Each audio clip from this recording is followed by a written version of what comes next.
أما بعد فأعوذ بالله السميع العليم من الشيطان الرجيم بسم الله الرحمن الرحيم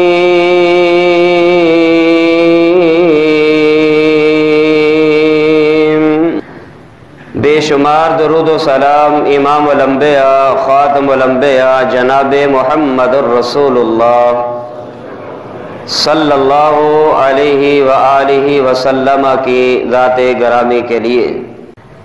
ایک صحابی آیا، راوی سیدنا ابو امامہ باہلی رضی اللہ تعالی عنہ ہیں۔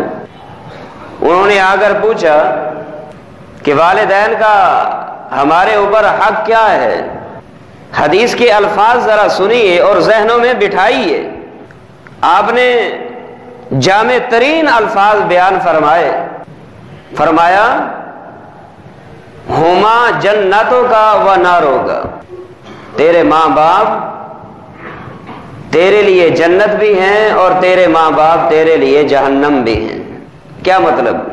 کہ اگر ہر بچہ، ہر بچی، ہر لڑکا، ہر لڑکی، ہر مرد اور ہر عورت اپنے ماں باپ کا صحیح طور پہ حق ادا کرے گی، ان کی حقوق کی ادائیگی کے بدلے قیامت والے دن اللہ ان کو اپنے جنتوں کا مہمان بنائے گا۔